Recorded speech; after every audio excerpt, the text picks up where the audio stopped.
Now, your primetime local news leader. Fox 22, News at 10.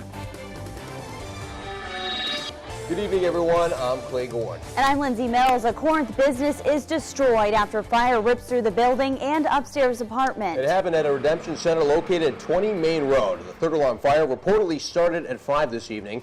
Losing everything. Neighbors comforting neighbors after another series of fires in Lewiston. 4 fires, all ruled arson. Tonight, we're learning an arsonist attempted to set a 5th fire, that one unsuccessful. Bangor Police, Lindsay, are now looking for the man allegedly responsible for a morning drug heist. It happened at the Rite Aid on Broadway just after 10. No word tonight if the suspect was armed during the robbery, and police are urging witnesses to come forward.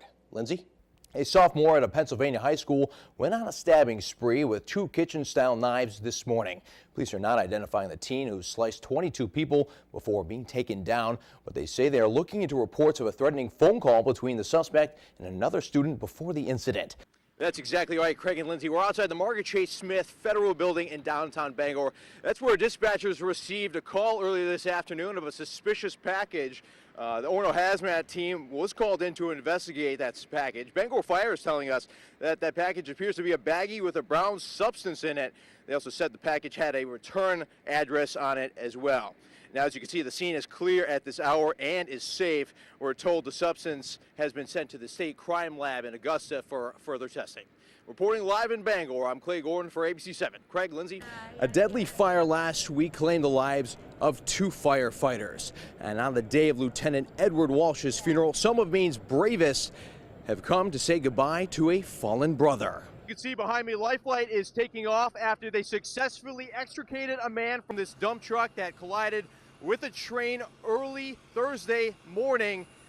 So far, the man has been conscious and talking to rescuers. His condition is unknown at this time. It's the 44th annual Bangor Home Show. Craig and Lindsay, what a beautiful night. Over 300 vendors have come out to the Cross Insurance Center. We're joined with Dean Appleman, one of the show promoters. Dean, tell me what keeps vendors coming year after year. Thank you so much. Best of luck this weekend.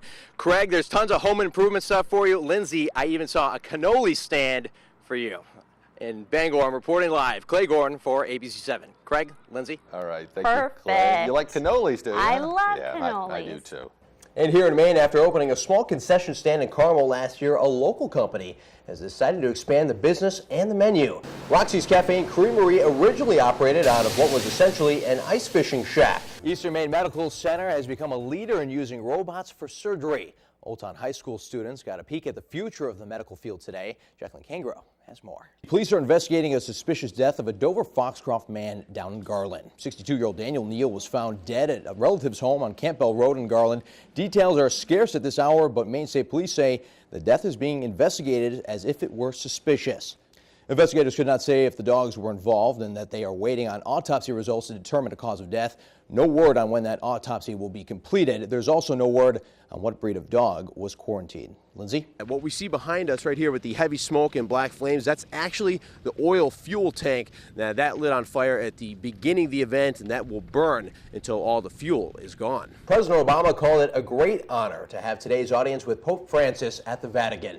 But while both are men of faith, there were real differences, not only on philosophy, but over what they discussed. Fox News' Ed Henry is traveling with the president and reports tonight from Rome. Have you always wanted to learn how to build a small boat? Well, set your sails to a monthly conversation being held in Searsport. Lindsay, a lot is going on. I'm here at the Archery Center, sponsored by the Maine Bow Hunters Association. We're here with T. He's been shooting all day, and Aiden's teaching him how to do it. Pretty good shots. If we could zoom in on the deer there, I would say that's a kill. Outside of Garland Street School, the William S. Cohen School to be exact, there was a fire alarm activation in the gymnasium in the auditorium. Fire crews just cleared the scene, but they had a ladder up into the balcony. There was a light that was burning behind it. Smoke filled the school. There was a light haze. They got rid of the smoke. Not an emergency. The only people in the school were custodians at the time. Thanks, Craig and Lindsay. Governor Paul LePage spoke in the cabinet room today to voice his opposition of a bill which transfers $21 million from the Maine Budget Stabilization Fund, or the Rainy Day Fund, to replace some of the revenue-sharing funds to Maine cities and towns. Governor LePage says the Democrats' decision to deplete the state's budget reserve is fiscally irresponsible. A proposal by Governor LePage to replenish the state's rainy day fund is expected later this week. Lindsay?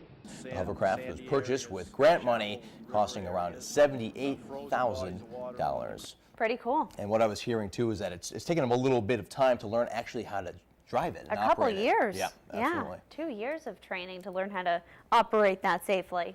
Very cool. I want one.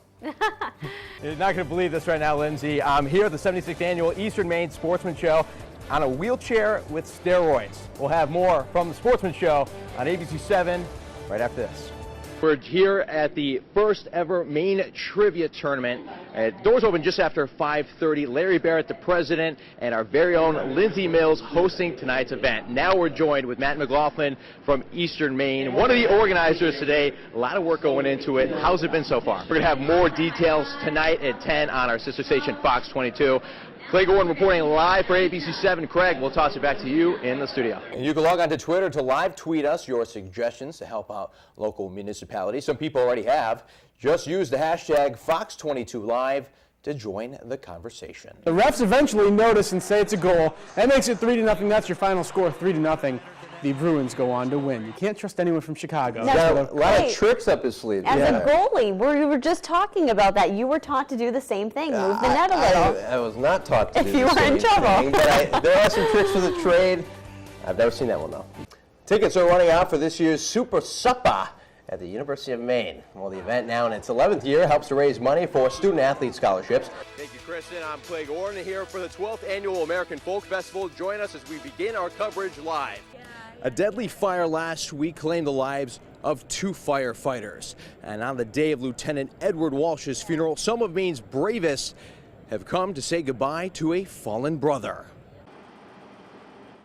Maine firefighters joining the Boston Fire Department and firefighters from across the country, honoring 2 men killed in the line of duty on Beacon Street. We talk about it, we joke about it a little bit that, it ain't going to happen to me, but you never know. I mean, these guys went in the other day and it was a pretty routine fire they went into and everything went bad all of a sudden. Lieutenant Edward Walsh, a father of 3 children under the age of 10, taking his last ride on Engine 33 to St. Patrick's Church. The same engine which brought him to his last alarm on March 26th. The same parish where he grew up attending. Thousands lined Main Street in Watertown, dressed in their ceremonial uniforms, mourning bands on their badges, and saluting. The professional firefighters of Maine sent a detail from Ellsworth, Hamden, Lincoln, Saco, Portland, Lewiston, Auburn, Brewer, and Bangor, all to pay their respects. It just goes to show the respect and the brotherhood of the firefighters when you get them coming from all over the country. A brotherhood that knows no boundary. And a funeral service for firefighter Michael Kennedy will be held at 11 a.m. Thursday in West Roxbury. In Watertown, I'm Clay Gordon for ABC7 and Fox 22. Only hours before the city of Bangor started the 4th of July parade, gunshots echoed through the downtown streets. At 8:30 Thursday morning, a report from a woman with a small child of a man firing a gun, prompting police to respond to this apartment building located at 47 Park Street. More gunshots were fired as officers arrived. We quickly shut the area down, created a perimeter.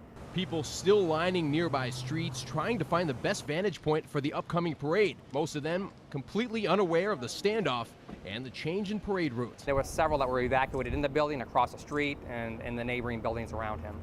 Sporadic gunfire ensued. Police estimate about 70 shots total.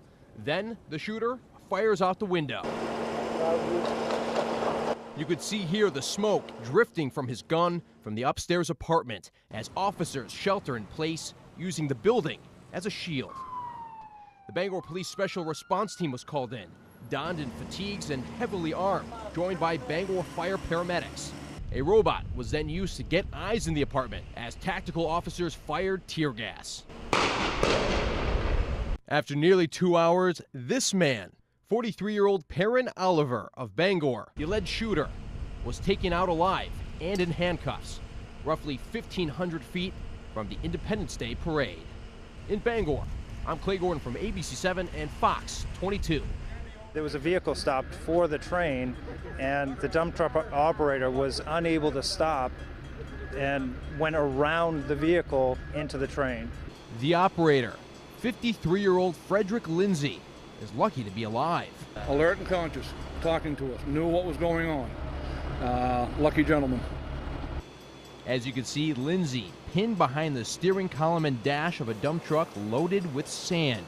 Fire crews from Hamden and Bangor sawing and spreading Lindsay alert the entire time. Meanwhile, Life Flight medics were able to establish an IV and heart monitor while he was still in the truck. Well, right off the bat, I saw 8 or 9 firefighters rush to the door of the dump truck where it was like tilted over to the left side of the train where it was like dipping into the grove.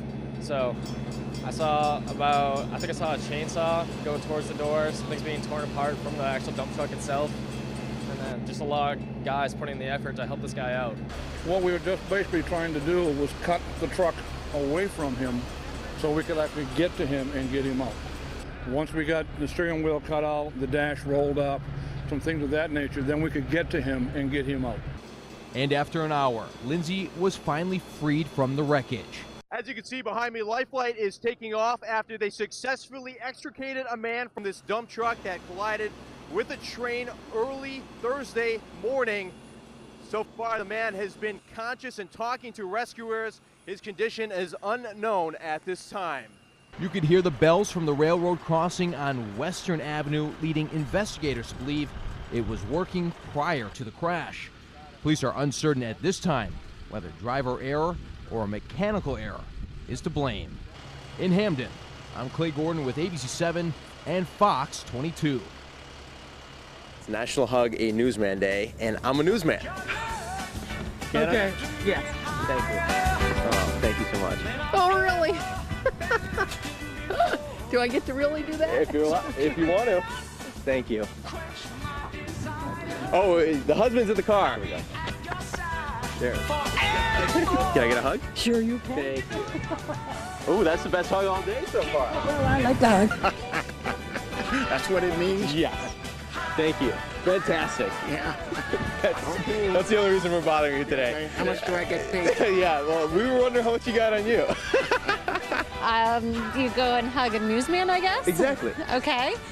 Thank you. That's the only reason I'm Next bothering you week is today. National Nurses Week. Is it? Yeah. Here, let me give you a hug for that one. you. There you go. See? 2 for it. Oh, can I get a hug? Can I get a hug? Would that work?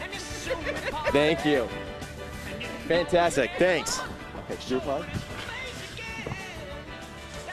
How's it going? Good, how are you? I'm Clay with Channel 7. What's your name? Michelle Hersey. Nice to meet you, Michelle. Today is a very special day for me. It's National Hug a Newsman Day. You want a hug? I would love one. You have one. You smell nice, by the way. Oh, thank you.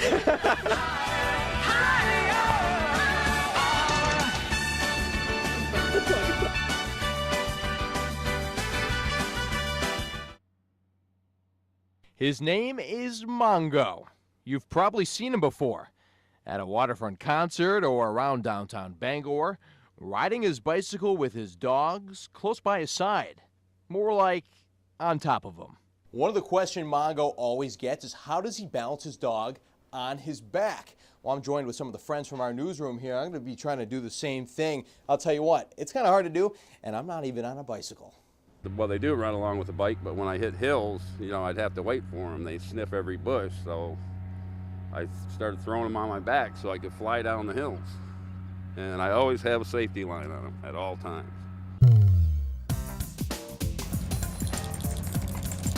And his dogs Pokey, Scrappy, and Peppy are always sporting sunglasses. Wait, sunglasses? Especially when it's real sunny, they love them, yeah. Because this one's like almost albino, so it probably helps his eyes. How it happened was I broke a pair of real nice Oakleys, and I didn't want to throw them away, so I made them for him. Thus, a business was born. Custom canine shades by Mongo. And bystanders usually all have the same reactions. They all smile, and little kids come running. And the women love them. They're my secret weapons. He can make your pooch glasses on the spot, matching the band to their fur with plenty of options. Mongo says he's trying to bring a carnival theme to the city. But really, he does it for his dogs. I just like to show off my kids. It ain't about me, it's about the dogs. You know? In Bangor, I'm Clay Gordon for ABC 7 and Fox 22.